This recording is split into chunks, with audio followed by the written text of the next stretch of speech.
US president Donald Trump ഒരു ജൂതവിരുദ്ധനാണെന്ന് പറഞ്ഞാൽ നിങ്ങൾ വിശ്വസിക്കുമോ? ഇസ്രായേൽ പ്രധാനമന്ത്രി ബെഞ്ചമിൻ നെതന്യാഹുവിനോട് ട്രംപിന് തീർത്താൽ തീരാത്ത പകയുണ്ടെന്ന് പറഞ്ഞാലോ? വിശ്വസിച്ചാലും ഇല്ലെങ്കിലും അതാണ് യാഥാർത്ഥ്യമെന്ന് പറയുന്നു ട്രംപിന്റെ ജീവചരിത്രകാരനും മുതിർന്ന അമേരിക്കൻ മാധ്യമപ്രവർത്തകനുമായ മൈക്കിൾ വോൾഫ്. ആദ്യ പ്രസിഡന്റ് തെരഞ്ഞെടുപ്പ് ക്യാമ്പയിൻ തൊട്ട് രണ്ടാം ഊഴം വരെയുള്ള ട്രംപിന്റെ ജീവിതം ആസ്പദമാക്കി 4 പുസ്തകങ്ങളാണ് ഇതിനകം വോൾഫ് എഴുതിയിട്ടുള്ളത്. ഇതിന്റെ പേരിൽ പലതവണ നിയമ നടപടിയും ഭീഷണിയുമെല്ലാം നേരിട്ടിട്ടുണ്ട്. പുസ്തകം പിൻവലിക്കാനുള്ള ഭീഷണി ഉണ്ടായിട്ടുണ്ട്. എന്നാൽ ഉള്ളടക്കത്തിൽ വസ്തുതാവിരുദ്ധമായതോ അപകീർത്തിപരമായതോ എന്തെങ്കിലും ഉണ്ടെങ്കിൽ തെളിയിക്കാൻ ആവശ്യപ്പെടുകയായിരുന്നു വോൾഫും പ്രസാധകരും ചെയ്തത്. പുതിയ പുസ്തകം പുറത്തിറങ്ങിയതിന് പിന്നാലെ ഇസ്രായേൽ മാധ്യമം ഹാരറ്റ്സിനോടാണ് ട്രംപിന്റെ ജൂതവിരുദ്ധതയെക്കുറിച്ചും നെതന്യാഹുവിനോടുള്ള വൈരത്തെക്കുറിച്ചുമെല്ലാം മൈക്കിൾ വോൾഫ് വെളിപ്പെടുത്തിയത്. 2023 ഒക്ടോബർ 7-ന് ഇസ്രായേൽ അനുകൂലികൾ ഏറെയുള്ള അയോവയിലെ വാട്ടർലൂവിൽ തെരഞ്ഞെടുപ്പ് പ്രചാരണം നടത്തുന്നതിനിടയിലാണ് ഇസ്രായേലിലെ ഹമാസ് ആക്രമണത്തെക്കുറിച്ച് ട്രംപ് അറിയുന്നത്. കൂടുതൽ ജൂത വോട്ട് സമാഹരിക്കാനും തീവ്ര വലതുപക്ഷ പ്രചാരണത്തിനുമുള്ള ഏറ്റവും മികച്ച ആയുധമാക്കാവുന്ന സംഭവമായിരുന്നു അത്. ട്രംപിന്റെ സ്വതസിദ്ധമായ ശൈലി വെച്ച് വലിയ വായിലുള്ള പ്രസ്താവനകളും വരേണ്ടതാണ്. എന്നാൽ ശരിക്കും തണുത്ത പ്രതികരണത്തിൽ ഒതുക്കുകയാണ് ട്രംപ് ചെയ്തത്. അതിനു പിന്നിലെ രഹസ്യത്തെക്കുറിച്ച് അന്വേഷിക്കുമ്പോഴാണ് നെതന്യാഹുവിനോടുള്ള ട്രംപിന്റെ പ്രതികാര ബുദ്ധിയെക്കുറിച്ച് വോൾഫ് വെളിപ്പെടുത്തുന്നത്. 2020 പ്രസിഡന്റ് തെരഞ്ഞെടുപ്പിലേക്കാണ് ആ വൈരത്തിന്റെ വേരുകൾ പോകുന്നത്. തെരഞ്ഞെടുപ്പ് ഫലം പുറത്തു വന്നതിന് പിന്നാലെ ജോ ബൈഡനെ അഭിനന്ദിച്ച് രംഗത്തെത്തിയ ആദ്യ ലോക നേതാക്കളിൽ ഒരാളാണ് നെതന്യാഹു. ട്രംപിനെ ചൊടിപ്പിക്കാൻ മറ്റു കാരണമൊന്നും വേണ്ടല്ലോ. നെതന്യാഹു അന്ന് ബൈഡനെ അഭിനന്ദിച്ചിരുന്നില്ല എങ്കിൽ 2020 താൻ തന്നെ ആയിരിക്കും US പ്രസിഡന്റ് എന്നാണത്രേ ട്രംപ് ഉറച്ചു വിശ്വസിച്ചിരുന്നത്. വിചിത്രകരമെന്ന് തോന്നാമെങ്കിലും അതാണ് യാഥാർത്ഥ്യമെന്നും അങ്ങനെയാണ് ട്രംപ് വിശ്വസിക്കുന്നതെന്നും പറയുന്നുണ്ട് മൈക്കിൾ വോൾഫ്.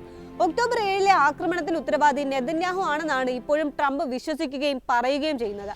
എന്തെങ്കിലും രാഷ്ട്രീയ കാരണങ്ങളോ തന്ത്രപരമായ വീഴ്ചകളോ കാരണമൊന്നുമല്ല ട്രംപിന്റെ ന്യായം. ആ സമയത്ത് താൻ അധികാരത്തിൽ ഉണ്ടായിരുന്നെങ്കിൽ അങ്ങനെ ഒരു ആക്രമണം സംഭവിക്കില്ലെന്നാണ് ട്രംപ് പറയുന്നത്. ഭരണത്തിലുണ്ടെങ്കിൽ ഇസ്രായേലിനെതിരായ ആക്രമണം ട്രംപിനെതിരെ കൂടിയാകും. അതിനാൽ ആരും അത്തരമൊരു നടപടിക്ക് ധൈര്യം കാണിക്കില്ലെന്നാണ് ട്രംപ് വിശ്വസിക്കുന്നതെന്നും വോൾഫ് പറയുന്നുണ്ട്. നെതന്യാഹുവിനെ പഴിക്കാൻ ട്രംപിന് ന്യായവുമുണ്ട്. ഇസ്രായേലിന് മാത്രമല്ല, നെതന്യാഹുവിന് തന്നെ ഏറ്റവും സംരക്ഷണം നൽകിയ US പ്രസിഡന്റ് താനാണെന്നാണ് ഡൊണാൾഡ് ട്രംപ് സ്വയം വിശേഷിപ്പിക്കുന്നത്. ജയിലിൽ പോകാതെ നെതന്യാഹുവിനെ കാത്തതും ഭരണത്തിൽ തുടരാൻ സഹായിച്ചതും താനായിരുന്നു. അത്രയുമൊക്കെ ചെയ്തിട്ടും തന്റെ കാര്യത്തിലേക്ക് വന്നപ്പോൾ അതിന്റെ നന്ദി ഉണ്ടായില്ലെന്ന് മാത്രമല്ല തിരിഞ്ഞു കൊത്തുകയും ചെയ്തു. ബൈഡനാണ് തെരഞ്ഞെടുപ്പ് വിജയിച്ചതെന്ന തരത്തിൽ ആഗോളതലത്തിൽ പൊതുബോധം സൃഷ്ടിക്കുന്നതിൽ പ്രധാന പങ്കുവഹിച്ചത് നെതന്യാഹു ആണെന്നും ട്രംപ് പറയുന്നുണ്ടെന്ന് വെളിപ്പെടുത്തുന്നുണ്ട് മൈക്കിൾ വോൾഫ്. രണ്ടാം ഊഴത്തിൽ പക്ഷേ വൈറ്റ് ഹൌസിൽ ആദ്യമെത്തി ട്രംപിനെ കണ്ട ലോക നേതാവാണ് നെതന്യാഹു. ആ കൂടിക്കാഴ്ചയോടെ ട്രംപിന്റെ കലിപ്പ് ഒരു പരിധി വരെ അടങ്ങിയെന്നാണ് വോൾഫ് പറയുന്നത്. അന്ന് വൈറ്റ് ഹൌസിൽ ചെന്ന് ട്രംപിന്റെ കാലിൽ പിടിച്ചാണ് നെതന്യാഹു എല്ലാം പറഞ്ഞൊതുക്കിയത്. കാലിൽ ചുംബിച്ചെന്നും പ്രശ്നപരിഹാരത്തിന് ചെയ്യാവുന്നതെല്ലാം ചെയ്തെന്നും ഇതോടെ ട്രംപിന്റെ രോഷം മയപ്പെട്ടെന്നുമാണ് വോൾഫ് ഹാരറ്റ്സിനോട് വെളിപ്പെടുത്തിയത്. ഇസ്രായേലിനെ അത്ര വലിയ കാര്യമാക്കുന്നില്ലെന്നും വോൾഫ് പറയുന്നു. ഇസ്രായേൽ ഫലസ്തീൻ സംഘർഷത്തെ ബോറടിപ്പിക്കുന്ന വിഷയമായിട്ടാണ് ട്രംപ് കാണുന്നത്. വിദേശ നയത്തിലോ പശ്ചിമേഷ്യൻ രാഷ്ട്രീയത്തിലോ ഒന്നും അത്ര വലിയ താല്പര്യമില്ല. ആഴത്തിൽ മനസ്സിലാക്കേണ്ട കൂടുതൽ ശ്രദ്ധ ആവശ്യമുള്ള വിഷയമാണ് ഇസ്രായേലിന്റെ ആഭ്യന്തര രാഷ്ട്രീയമെന്നാണ് ട്രംപിന്റെ വിലയിരുത്തൽ. അതുകൊണ്ട് തന്നെ ബോറൻ ഏർപ്പാടായാണ് അദ്ദേഹം അതിനെ കാണുന്നത്. ജൂത പ്രശ്നമായതുകൊണ്ട് ജൂതൻ കൂടിയായ മരുമകൻ ജാരദ് കുഷ്നർ അക്കാര്യങ്ങൾ കൈകാര്യം ചെയ്യട്ടെ എന്നായിരുന്നു ട്രംപിന്റെ നിലപാട്. അങ്ങനെയാണ് ഒന്നാം ഊഴത്തിൽ കുഷ്നർ പശ്ചിമേഷ്യൻ വിഷയങ്ങൾ കൈകാര്യം ചെയ്യുന്നതും അബ്രഹാം അക്കൗണ്ട്സ് യാഥാർത്ഥ്യമാക്കുന്നതെന്നും ചൂണ്ടിക്കാട്ടുന്നുണ്ട് വോൾഫ്. ജൂതന്മാർ ഡെമോക്രാറ്റുകൾക്ക് വോട്ട് ചെയ്യുന്നതും ട്രംപിനെ പ്രകോപിപ്പിച്ചിട്ടുണ്ട്. ഡെമോക്രാറ്റുകളെ പിന്തുണയ്ക്കുന്ന ജൂതന്മാർ വഞ്ചകരാണെന്നാണ് അദ്ദേഹത്തിന്റെ നിലപാട്. തെരഞ്ഞെടുപ്പ് പ്രചാരണ ഘട്ടങ്ങളിലൂടെയും മറ്റും ട്രംപിന്റെ ജൂതവിരുദ്ധത പുറത്തു വന്നിരുന്നെന്നും ഇത് പരിഹരിക്കാൻ വേണ്ടി മരുമകൻ കുഷ്നറോടും മകൾ ഇവാൻകയോടും പരസ്യ പ്രസ്താവന ഇറക്കാൻ ആവശ്യപ്പെട്ടെന്നും വെളിപ്പെടുത്തുന്നുണ്ട് വോൾഫ്. പഴയ വിവാദങ്ങളെല്ലാം ഒതുക്കി തീർക്കുന്ന തരത്തിൽ ജൂതർക്കുള്ള പിന്തുണ പ്രഖ്യാപിക്കുന്ന തരത്തിൽ പ്രസ്താവന പുറത്തിറക്കാനായിരുന്നു ആവശ്യം.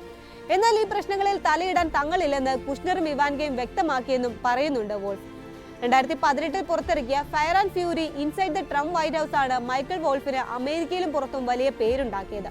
അന്താരാഷ്ട്ര തലത്തിൽ പൊളിറ്റിക്കൽ ബെസ്റ്റ് സെല്ലറായി മാറിയ പുസ്തകം ട്രംപിന്റെ തെരഞ്ഞെടുപ്പ് ക്യാമ്പയിനുമായി ബന്ധപ്പെട്ടും വൈറ്റ് ഹൌസിലെ ആദ്യകാലത്തെക്കുറിച്ചുമുള്ള രഹസ്യങ്ങൾ പുറത്തുവിട്ടിരുന്നു. ഇതിനുശേഷവും ട്രംപിനെ കുറിച്ച് 3 പുസ്തകങ്ങൾ വോൾഫ് എഴുതിയിട്ടുണ്ട്. ലൈംഗിക പീഡന കേസ് ഉൾപ്പെടെയുള്ള നിയമക്കുറിപ്പുകൾ അടിസ്ഥാനമാക്കി സീജ് ട്രംപ് അണ്ടർ ഫയർ എന്ന പുസ്തകവും ആദ്യ ട്രംപ് സർക്കാരിന്റെ അവസാന കാലത്തെക്കുറിച്ചുള്ള ഇൻസൈഡർ വെളിപ്പെടുത്തലുകളുമായി landslide the final days of the Trump പ്രസിഡൻസിയും പ്രസിദ്ധീകരിച്ചു.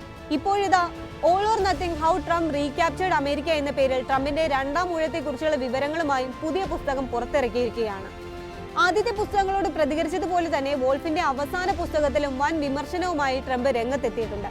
പച്ചക്കള്ളമെന്നാണ് ട്രംപ് പുസ്തകത്തെ വിശേഷിപ്പിച്ചത്. അജ്ഞാത സ്രോതസ്സുകൾ ഉപയോഗിച്ച് തന്നെക്കുറിച്ച് ആര് പുസ്തകം എഴുതിയാലും നിയമ നടപടി സ്വീകരിക്കുമെന്ന് ഭീഷണിപ്പെടുത്തുകയും ചെയ്തിട്ടുണ്ട് US പ്രസിഡന്റ്.